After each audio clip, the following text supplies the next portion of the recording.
Ladies and gentlemen, good day and welcome to Bajaj Electricals Limited Q2 FY21 earnings conference call hosted by Ambit Capital. As a reminder, all participant lines will be in listen-only mode and there will be an opportunity for you to ask questions after the presentation concludes. Should you need assistance during the conference call, please signal an operator by pressing star then zero on your touchtone phone. Please note that this conference is being recorded. I now hand the conference over to Mr. Dhruv Jain from Ambit Capital. Thank you and over to you, sir. Thanks. Welcome to the 2Q FY21 earnings conference call of Bajaj Electrical. From the management today, we have with us Mr. Shekhar Bajaj, Chairman and Managing Director, Mr. Anuj Poddar, Executive Director, and Mr. Anand Purandare, President and CFO. Also, we have with us Ms. Pooja Bajaj. Over to you, sir, for your opening comments. Good evening to you. Can I start? Yes, sir, you may. Okay. So welcome to this conference call. I'm sure that you must have seen the results and it looks very exciting. We are also very excited that from a level of minus 29 crores, we are at plus 72 crores for the CP business. And it is something where from 4.7%, our EBIT has gone up to 10.7%, which is very, very exciting. But I must mention that this is not a sustainable number so that you don't do a multiplication and add the next 2 quarters on this basis. So I thought that it's important to clarify that this is not a sustainable one because we knew there is a supply issue and all. So in the second quarter, we've cut down our publicity substantially, which from third quarter onward, already October onward, we have started our brand building publicity. So there will be a major publicity cost.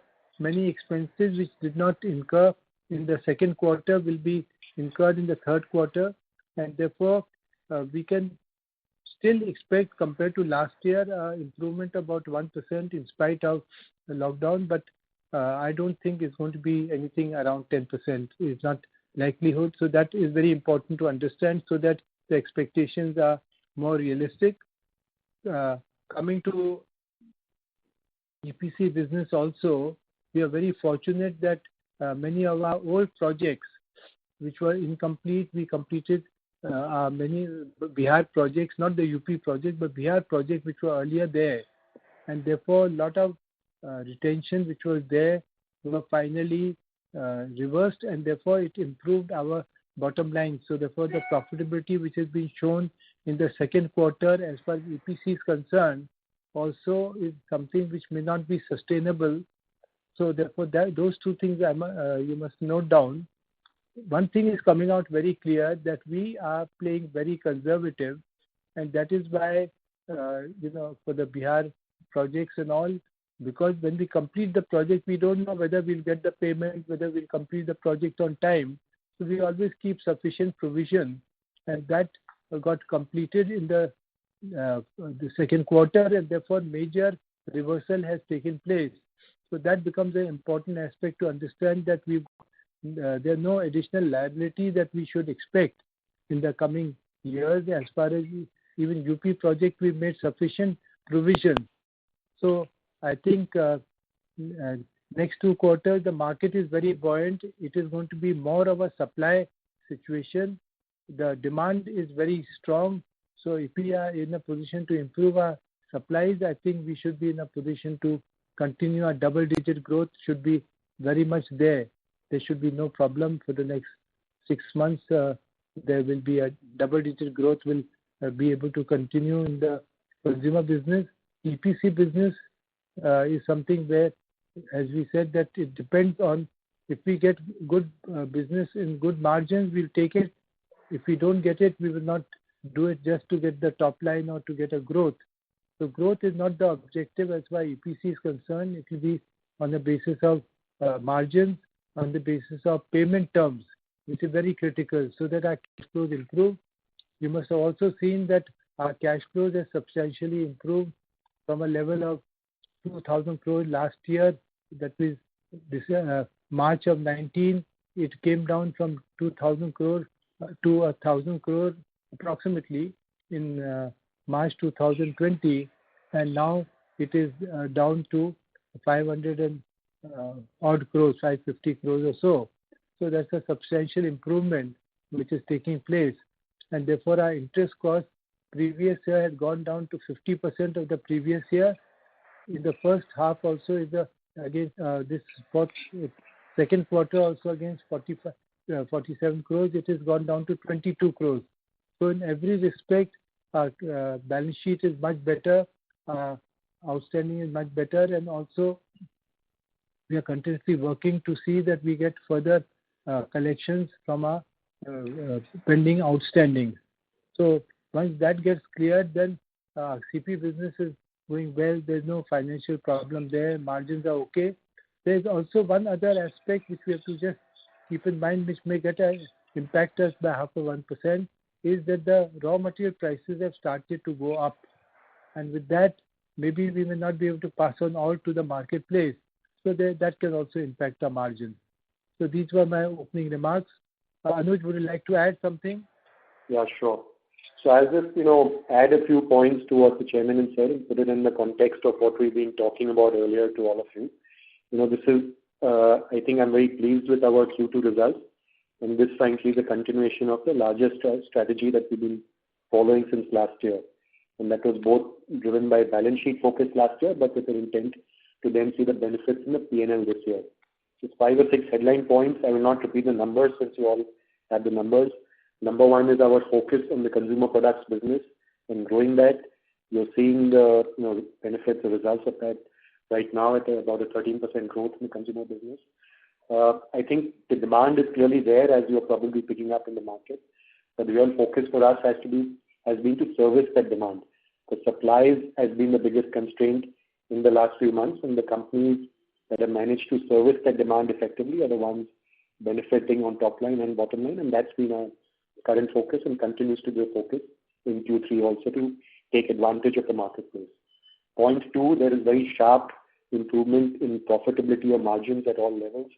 The chairman has already spoken about that. There's a couple of points there that this incidentally is the highest ever quarterly profits for our consumer business for our company. And that's in absolute terms. In margin terms, in percentage terms, also this is the highest margin for our consumer business since 2010. So that's the good news. Having said that, as Mr. Bajaj has already shared, I think Q2 margins cannot be extrapolated for the reasons that he's mentioned. I'll be happy to dive further into that on a question if any of you have, and give you a little more color on that. EPC, we benefited by one-time closure. Having said that, there will be a certain amount of drag and negative or losses on the EPC for another 3 or 4 quarters like I've been maintaining. But our focus remains to keep reducing that loss while keep, growing the consumer business so that net out we are continuing to show growth and positive trends as a company. On the balance sheet, we've already seen the strong cash flow numbers. To break that up further into Q2 cash flow was 322 crores positive on cash flow operations. That's a strong performance. But that again is not extrapolatable. I'll be happy to take questions on that. Finally, on the debt figure of 559 crores, if you remember our last investor call, that was the guidance we had given for March 21. I'm happy to report that we achieved that in September 20. We will aim to continue to improve on that front. To those comments, let me take a pause now and open it up for questions, please. Thank you very much. We will now begin the question and answer session. Anyone who wishes to ask a question may press star and 1 on their touchtone telephone. If you wish to remove yourself from the question queue, you may press star and 2. Participants are requested to use handsets while asking a question.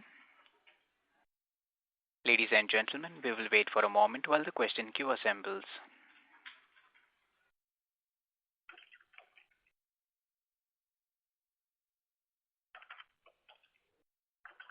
The first question is from the line of Achal Lohade from JM Financial. Please go ahead. Can you hear me? Yes, please. Yeah, good evening, sir. Thank you for the opportunity. My first question is if you could help us in terms of the growth in various categories of appliances, consumer product business. Sure. So our appliances have grown by about 14%. Our fans has grown by 20%. Morphy Richards has grown by 12%. And lighting has been flat, negative 0.2%, which is like flat.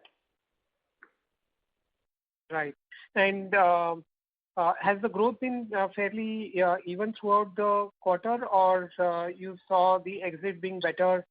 And how's the current quarter looking like in terms of the momentum? Has the momentum remained good, or you think some softness out there? So July month was slightly negative, single-digit negative Y on Y. But August and September, the growth has picked up, so we've exited at a good run rate. We've entered the current quarter also at a good run rate. Having said that, Diwali is now, next week. So typically primary sales in October have been very good. We want to see if the demand continues to hold up as strongly post-Diwali to see how the full quarter will come out. Right. You alluded to the supply constraints. So are you talking about supply constraints for us specifically, or the industry in general?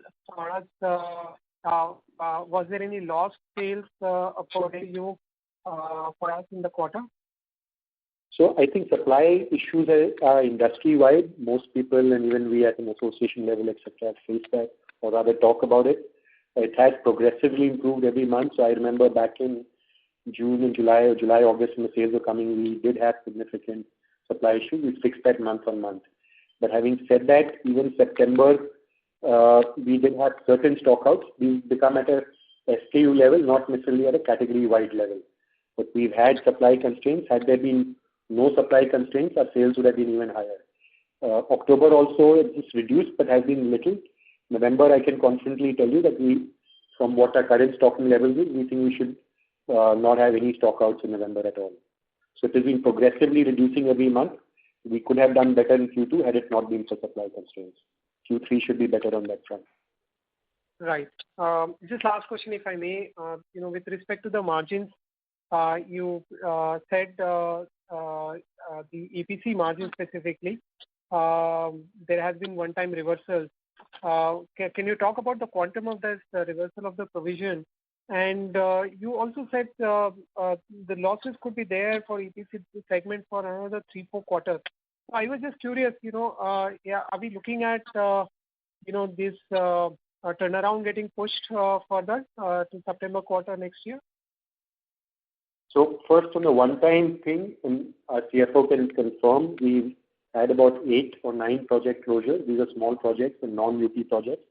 And we've had a margin release of about 40 or 44 crores, if I remember the figure correct. In terms of the turnaround, we are, irrespective of these margin releases, etc., we are continuing to focus on the EPC cost and reducing those losses while we continue to bear that. I think, and I shared this at the last call, I remember, initially we had hoped that post-March 21, we should not have losses in EPC. But at that point, I'd shared in the last call that will probably go into 2 quarters of the next financial year, particularly because of COVID, etc., set us back by a couple of quarters in EPC execution. And unlike consumer demand, EPC execution takes its time. You cannot catch up for that, at a faster pace. So to that extent, which is why we believe by around September is when we should be able to get out of that. But that's in absolute terms, it should continue to reduce. And if we keep growing consumers, then the net effect should remain on the positive side. Ranjay, can you just confirm the margin release figure that I spoke about? Yeah, they are around 40 crores. Yeah. Okay, great. I'll come back in the queue for the further questions. Thank you so much. Thank you. A reminder to the participants, anyone who wishes to ask a question may press star and 1 at this time. The next question is from the line of Ashutosh Garud from Ocean Dial Asset Management. Please go ahead. Hello. Hello to you. Yeah, hi. Congrats on a good set of numbers. I wanted to understand the growth which we have seen across these appliances, fans, how has the aggregate growth for the market been? And is this purely from market share gains? And if that is the case, when do you expect the unorganized guys come back to normalcy and maybe the normal trajectory coming back on a competitive level and aggregate growth level for consumer durables? So to the first question, aggregate growth at an industry level, I think more or less we're on par with our top 2 or 3 competitors. There is 1 or 2 percentage point difference between us and a couple of them, versus a couple of others are much lower. But I think I'll just put that down to slight mixes in product mix, a slight variation in product mix or something that, what moves. But largely on par at an industry level. I think the difference for us has been at the bottom line level, and that's also been part of our focus. On the market share, etc., I think most of us, the top 3 or 4 players and the larger organized players, have grown market share. The smaller or the unorganized players have lost a certain amount of market share during this period, partly because of our ability to turn around supplies and manage this period of the last 5 or 6 months. Will that continue into the future? I don't know. I would definitely hope that we are capable of continue to do what is right to hold on to the market share gains that we have made. In general, as a management, our aspiration and target remains to outgrow ahead of industry average growth. So as Bajaj Electricals, we will continue to strive for that, and therefore, by definition, that means we hope to continue increasing our market share at least. Okay. Thank you. Thank you. Thank you. A reminder to the participants, anyone who wishes to ask a question may press star and 1. The next question is from the line of Bhargav Buddhadev from Kotak Mutual Fund. Please go ahead. Yeah, thank you for the opportunity and congratulations team for a very good performance. Thank you, Bhargav. First question is in terms of, is it possible to quantify what is the receivables pertaining to the EPC business as on September 20th and what is the retention amount and when can this get liquidated? I'll hand this over to our CFO. Yeah, Bhargav, the EPC receivables are, as of 30th of September, are 1,720 crores, 1,720 crores. And out of this, there is a retention money of around 660 crores. And can we expect this retention money to get liquidated in a year's time, meaning whatever is... See, these are across various projects because 200 crores is pertains to UP projects, around 300 crores is related to old rural electrification projects, and around 100 crores is for the transmission line towers. So all these retention money are different due dates for the collection.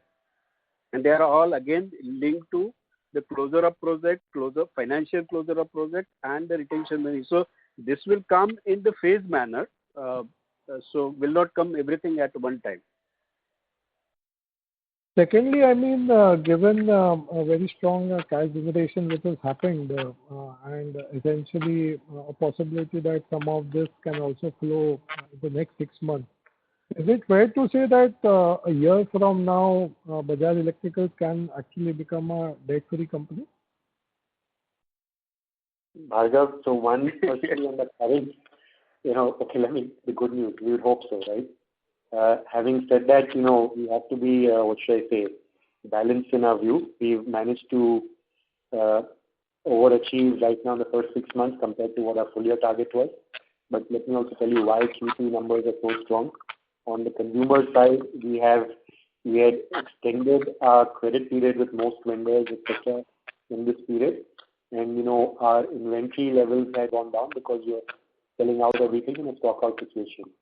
Both of these elements will reverse out with all the vendors, extended credit period, waivers or, renegotiation that we've done, reverses out from 1st October. So to that extent, that cycle will normalize in the working capital level.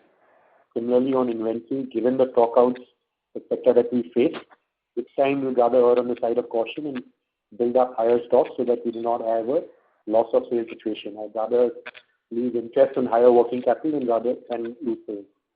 And in general inventory, December and onwards starts building up, because as you come closer to summer, fans and cooler, you do build that up. My point is that cash flow will remain positive, but not at this kind of extrapolable numbers. Will we wipe out 550 crores in the next 6 months? Definitely not. Can we do that in the next 4 to 5 quarters? Hopefully, yes.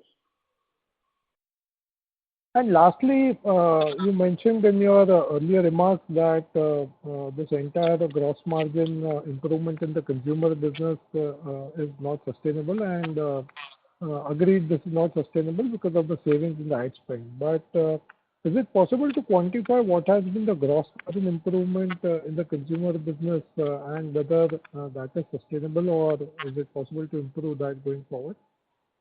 Yeah, so let me answer that on gross and EBIT margin. Our gross margin in consumer has increased Y on Y in Q2 from 27.7% to 30.2%. That's 2.5 percentage points increase. The gross margin reversal will happen because of the commodity price cycle change. Q1, Q2, we had a downward movement in commodity prices. Q3, we have a sharp upward movement since October. So it's actually a trough to a peak you're seeing on that. That will lead to an increase in the COGS. That's the gross margin. The second level is the EBIT margin. There it comes into the other elements also that Mr. Bajaj has already spoken about, including normalization of a lot of cost cuts that we've done, advertisement and publicity, A&P, etc. We will normalize. We've already started spending in Q3. That's a peak quarter. But having said that, some of the cuts or overhead efficiency that we've delivered, we hope to maintain some of that. So we don't want to go back to pre-COVID level overheads and spend. So we will be somewhere in between. So we will see an improvement in margin, but not to the level we enjoyed in Q2. Okay. Thank you very much, and all the very best. Thank you. The next question is from the line of Renu Baid from IIFL. Please go ahead. Hello. Good afternoon, Renu. Yeah. Hi, good evening, sir. So congratulations for the strong results. I missed the initial 5-10 minutes of the call, so kindly excuse if I repeat a couple of my questions. So first question would be, given the strong growth that we have seen in consumer and demand coming back, what would be the broad sense in terms of now looking at growth in the next 6 to 12 months? In addition, the kind of market share gains that we have seen, do we believe a good share of this market share gain should sustain and improve going ahead, given new product launches and revamp and marketing ad spends will queue up for the rest of the year? That's my first question. I'll see if Mr. Bajaj also answers, and I can supplement. Yeah. Basically, I think before you came in, I already mentioned that these type of margins are not sustainable because there were a number of costs which did not incur in the second quarter. Plus, we cut down our publicity substantially in terms of brand building because the supplies were constrained, so there was no logic of spending money when you cannot meet the demand also, which we have started in October. So therefore, to that extent, the margins will come. It will be better than last year, clearly, but it will be nowhere near 10%. It will be anything 6-7% level. I think that's where we may end up at. And as far as growth is concerned, double-digit growth, clearly I see. If the supplies are better, it may be even better. Anuj, you would like to add? Yeah. So, Renu, just a demand question or CP growth question. First, the word that's used maximum is pent-up demand. I look at which means pent-up versus regular demand, right? I think there's another word that people don't talk about, which is work from home demand, which is different from pent-up demand. Pent-up demand is simply during lockdown, people could not go out and buy, and therefore they came back in the 2-3 months post-lockdown to, buy what was pent up. That part is long over. Now what you're seeing is the second cycle of demand, which is the work from home demand, because people are, just a higher level of gadgetization at home, appliances, upgrading the appliances. I think 2-3 months of pent-up demand, you have another 2-3 months cycle of work from home demand. At some point, that curve or wave will also be over. Then comes back to the normal demand cycle. And the question really is, what is that normal demand cycle going to be? There, I think, my guess is as good as yours. We are waiting to see. Q3 has started well, as I shared earlier on the call, but we are waiting to see what happens after Diwali and does that hold out. Somewhere the commentary always has been that rural has done well in the last 5-6 months.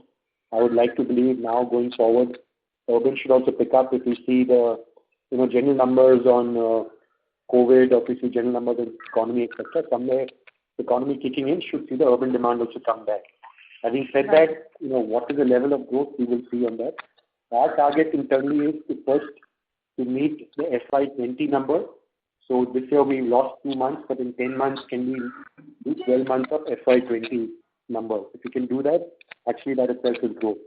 If we achieve that, then if we actually get growth over and above that, to me that's a bonus.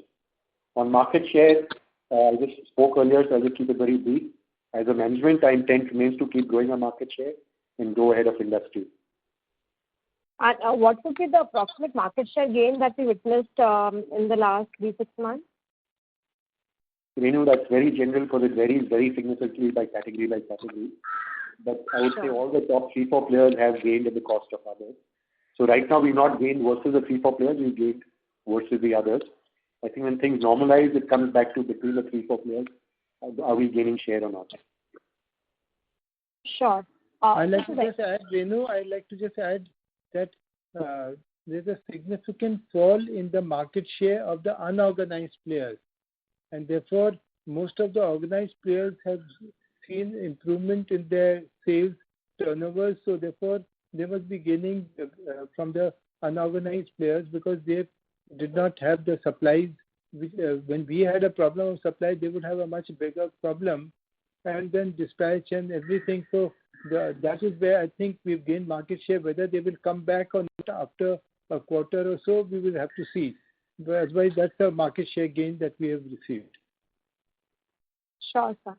Sir, related to the consumer business, have we guided anything with respect to the ad spend for the second half of the year, given that now we have a strong new portfolio of new launches in place? So what kind of ad spend do we plan to support that in the next 6 months? Ad spend or ASP spend cumulatively? So, Renu, our original guidance has been that our ad spend ratios will hover between 4.5 to 5% of consumer sales.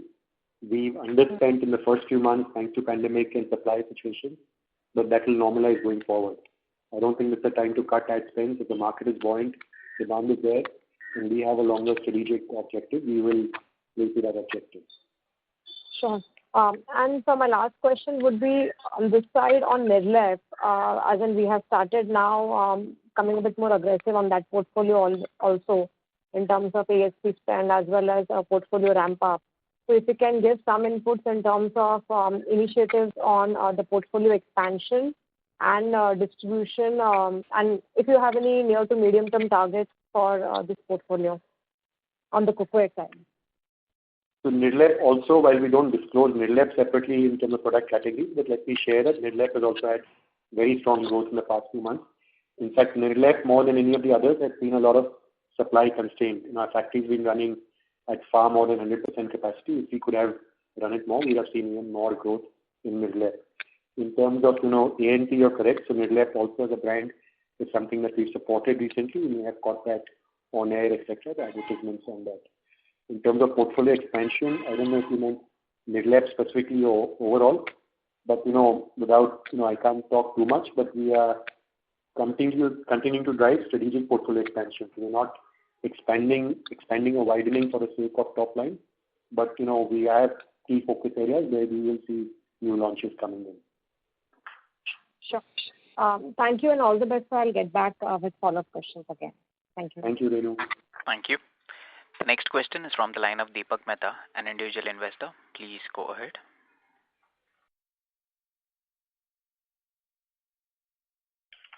Mr. Mehta, your line is in talk mode. Kindly go ahead with your question. As there is no reply from the current participant, we move to the next question from the line of Ridhima Chandak from Roa Asset Managers. Please go ahead. Good evening, sir. Thank you for the opportunity. My first question is regarding our alternate sales channel revenue contribution. So in FY20, it was approximately 31%, in which e-commerce and government channel contributed significantly, that is 26%, 41%. So now in the first half, what is the current contribution, and going forward, what sort of percentage we are looking at in the consumer channel? Yeah. Let me answer that in Q2 because Q1 is an aberration. It's not a good quarter to dissect. 70-30, you're correct. That remains at 70-30 now. In fact, trade is at about 71%. But that's because if you look at alternate, on the one hand, we've had very strong growth on e-commerce. So last year that was about 10-11%.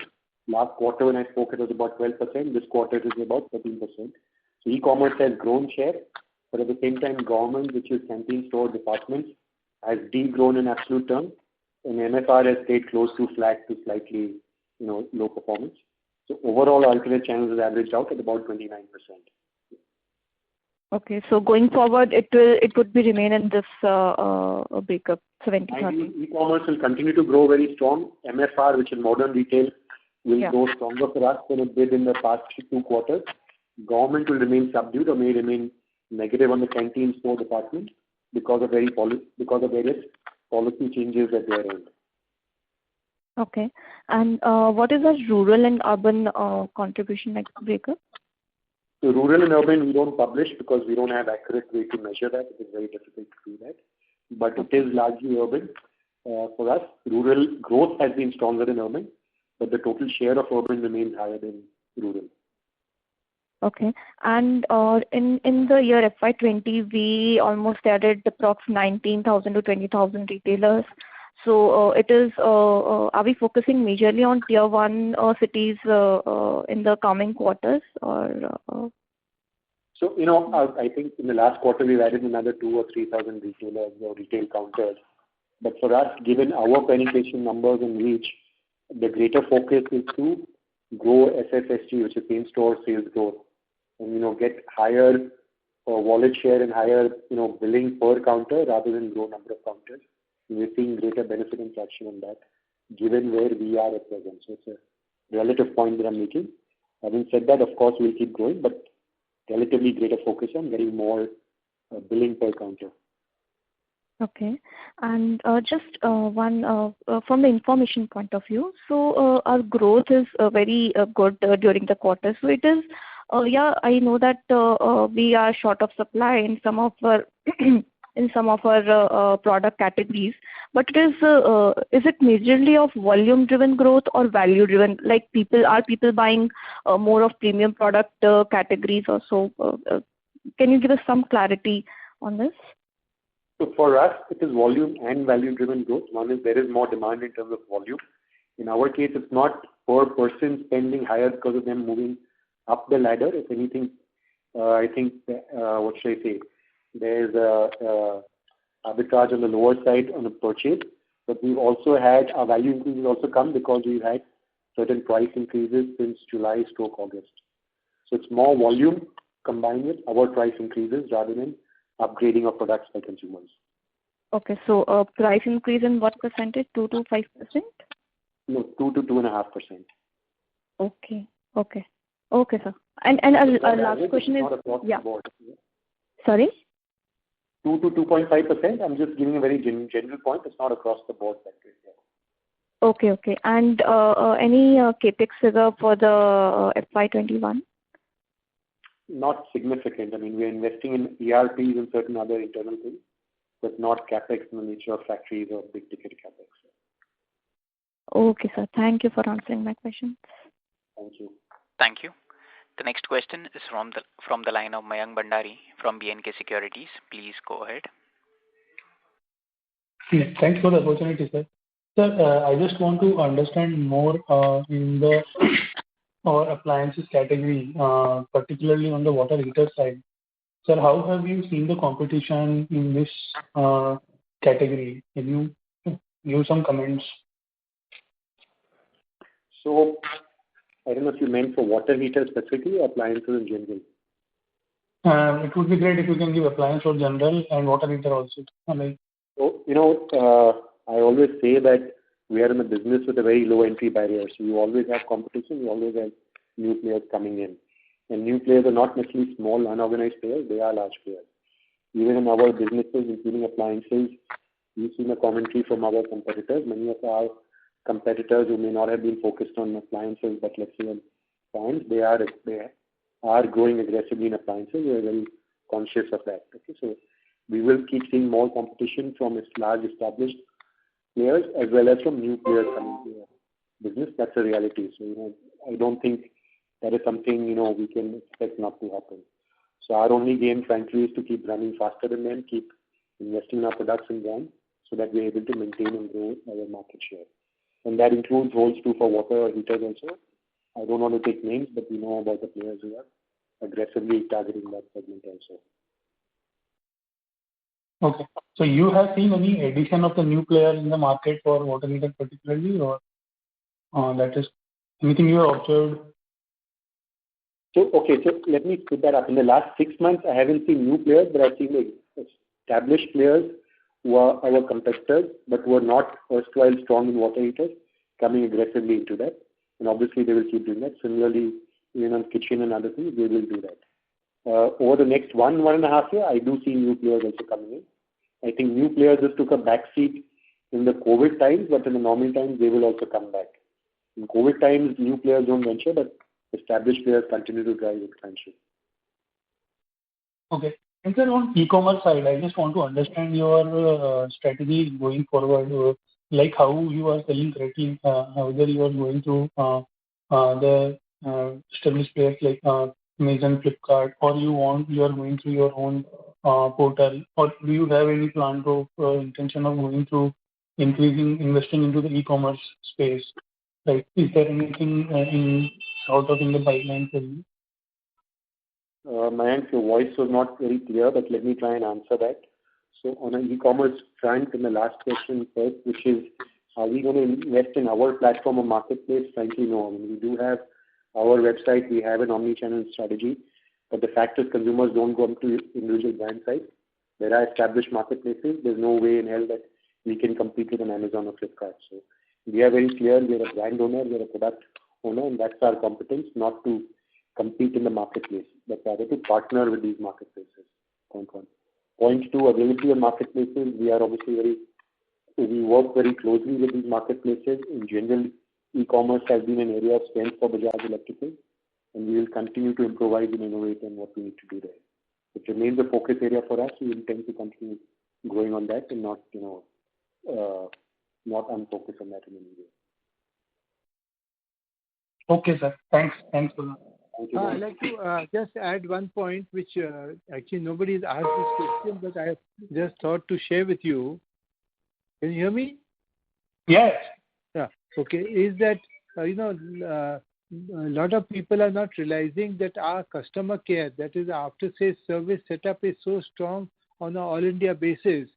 So people like Flipkart and Amazon find it very convenient to sell our product because they know that a good service will be offered, which many of the people who may have a good product and very competitive price in consumer durable is after-sales service is very critical.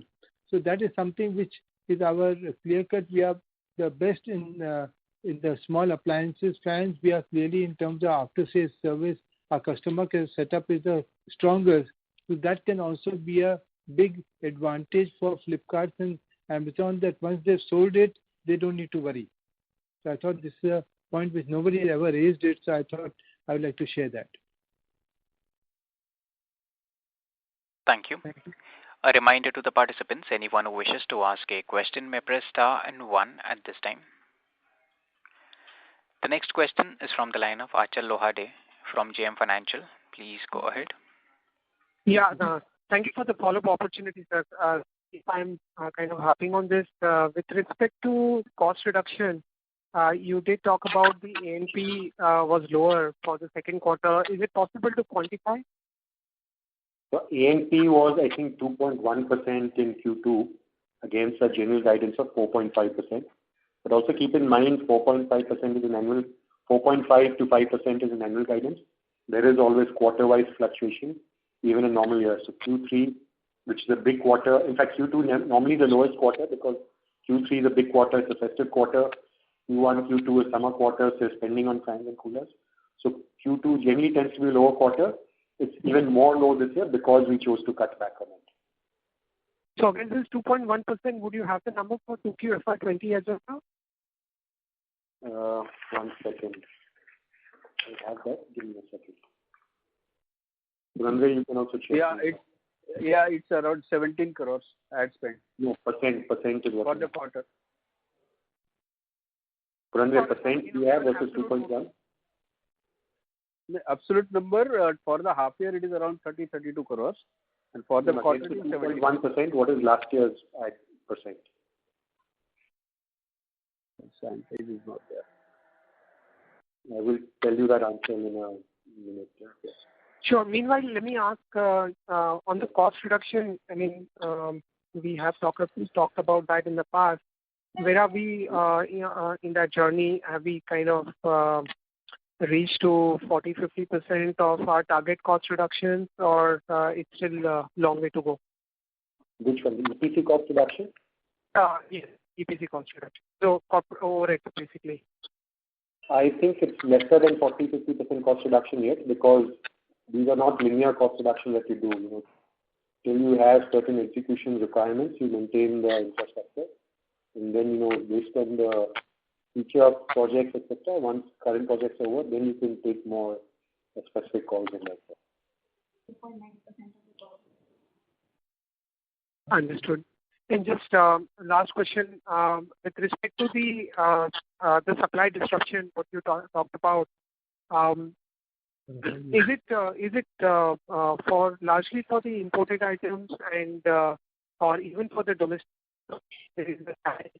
And also market share gains is more evident. Mr. Lohade, so sorry to interrupt, but your voice is breaking up. Is it better now? Yes, sir.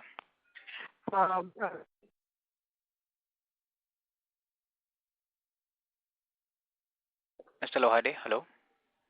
We can't hear you. Hello, can you hear me? Yes, sir, we can now. Sorry. I wanted to check with respect to supply disruption. Is it largely for the categories where there is import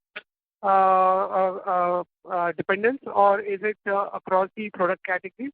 And the market share gains is more evident for these import categories, or it's across the board?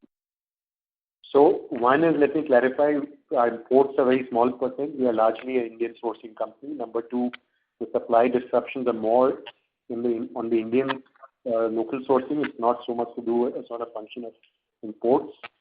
What is the third question? When the market share is by imports or not? Quite frankly, we don't measure the market share based on import versus not. It's like category. But I think market share gain is across the board versus the unorganized sector that we have here. Okay, got it. Just the A&P, if you could give the quantum for last year's same quarter. Ranjay, did you get that? Let me just give you the net later, but it's 21 crores last year in this quarter, so we just do the math on that. Okay, I'll take it offline. Thank you. Thank you. The next question is from the line of Akshay Bor from Premji Invest. Please go ahead. Sorry, I'll just answer Anshul. It was 3% in Q2 of last year. Please go ahead. Sorry. Yeah, the next question is from the line of Akshay Bor from Premji Invest. Hi team, great performance in the quarter. Just have a clarification. You said 1% margin over last year, which is full year F20 versus full year F21. You'll do 1% better. Is that understanding correct? That's correct, Akshay. In general, I would suggest that leave out Q1 for all analysis for the unnecessarily skews data. But otherwise, on an annual basis, we've been guiding to improve margins by 1 percentage point. In the first quarter, just to add, first quarter we ended up with in the consumer business minus 50%. We had done 0, 50, and 100% in month of June. So it became 50% on an average negative growth. By the end of half year, we have now reached a minus 20%. We are hoping that minus 20%, though Anuj is saying we are wanting by the end of the year, internally we are looking at January. By end of January, if we can catch up, then February, March, we should have some positive growth compared to last year. Understood, sir. I was trying to understand, you're saying that sales will be similar to last year. So this margin number that you're talking about is a comparable full year margin number, right? I'm not sure if I got your question right, but the last full year margin was, the FY20 margin. This year, if you take 9 months, our margin should be at least 1 percentage point higher. And that's for 9 months. For annum, we want to expand the margin by 1 percentage point. Understood. That's what my next question was. I think you've been guiding for a double-digit margin over 3 years now. Yes. So fast forward to F23 now, is there a comfort level for you to get to that double-digit margin given you've shown a print in this quarter? I mean, I hope so. If we can get there faster, if we have more such quarters, we'll take it. So if we've guided for 4 years, if we can do it in 2 years, of course we'll do everything we can to make that. Sure, I mean, got it. I think the other question I had was... Just to add to that, I mean, we are very conscious of that. Even this quarter, the expansion has happened because we're very conscious of costs, etc. But that said, it's important that we don't dilute our strategic objectives for the short-term operating goals. So we do have certain investments, certain things that we need to fix, certain brand spend, certain product spend. We will do that irrespective of a short-term P&L impact. That's the reason I guided that way. Understood. Okay. And on the EPC side, the receivable number is still very high, right? And for a 1,700 crore receivable on a top line of maybe 1,500, 1,700 crore this year. What's the timeline with respect to getting the money back? There was a related question being asked earlier, but just this number seems a bit off. In terms of where your top line is. This is like more than 365 days of receivable. So, Akshay, that remains a challenge in terms of speed of collection. If anything, these 6 months the collection has slowed down rather than improved in terms of payouts from the government or the client has not been very good, particularly on the UP side, okay, for various reasons that I can put out there. We'll continue to engage very aggressively with them to get that speeded up. Hopefully, second half collections on UP should be much better than first half collection in UP. So a lot of the collections that we see has happened in a non-UP projects, not in the UP projects. But to me, that's not a risk on collection, that's a risk on timing. That's slightly outside our control. So just to clarify, that's not to do with anything else from unique to us. That's true with other contractors too, and therefore I say it's not a collectability issue, it's just a timing and payment issue because the issues at the client's end, not at our end. I mean, my question is, let's say 1 year out, once some of these transit issues are out of the way, what kind of receivable level should you be comfortable if you are doing 52,000 crores of top line? And again, similarly on the overall capital employed side, what kind of capital employed are you comfortable with on the EPC side? Actually, I would want to dealing, at least in the EPC business, the revenue of P&L from the working capital or the receivable, because it's not a normal linear business where you're measuring that metric, right? You have a different P&L and revenue goal there based on the order booking in fresh projects, and that's what they're guided by. These receivables are part of legacy, not linked to current P&L. So normal ratios don't come into play. So our focus on both the separate revenues will keep driving going forward in terms of future project strategy and order book, how we're going to build that out from a risk calibration. The receivables, we continue to aggressively target collections. A lot of the cash flow is seeing because of our focus on that. But that, again, does not move linear. It moves in chunks. First 6 months, we had some good traction in the non-UP. Hopefully, next 6 months, we should have some traction in UP. Hard for me to give an absolute guidance 1 year from now what that receivable number would be. But hold us accountable to trend or direction on that. Every quarter, you will see that receivables keep coming down. Great, thanks, team. I'll leave it at that. Thanks, Akshay. Thank you. As there are no further questions, I now hand the conference over to the management for closing comments. Mr. Bajaj, thank you very much for the question. This is the shortest investors meet we've had. So I think generally people are satisfied. That's why there are not too many questions. And we are very positive as far as the market is concerned in terms of demand for consumer products. Also, new projects which are going on. Our problem with EPC is we've got old monies which are blocked up, which we are slowly collecting in UP project, but otherwise in the current whatever EPC business we are doing, our objective is that maybe for next year we should look at a possible rotation of the money, maybe three rotation, at least 2.5 to 3 times rotation takes place. So even with a 5 or 6% EBITDA, we can have a 15 to 18% ROCE, which should be our objective, at least in the EPC business. At least that type of return we must have. Then it becomes worthwhile to expand that business. But at this moment, our objective is to first stabilize, get our old payments. And as somebody suggested, are you going to become cash positive? So just for the side, this time in our board, we took approval of 100 crores of FD may be allowed, because till now we always borrowing money. We've never deposited money. So this time our finance people said that it can happen in some quarter. If the collections are very good, you may be running positive. And therefore, at this moment, we never had a permission from the board to deposit and take FDs or mutual fund. So that we have taken approval this time.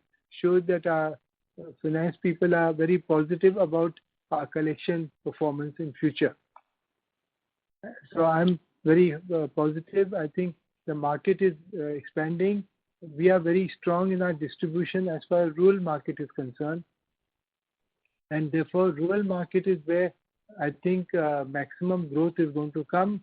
And I think we will benefit out of the RREP, the range and reach expansion plan that we did over the last 3, 4, 5 years. That is a benefit that we should be getting in the future. And also, clearly the e-commerce is going to be something where the maximum growth is going to come. So we have to keep our full sight towards that to see that we can continue to grow. So with these words, I think we will close this meeting, and thank you very much for joining. Thank you. Thank you. Ladies and gentlemen, on behalf of Ambit Capital, that concludes this conference. Thank you all for joining us, and you may now disconnect your lines.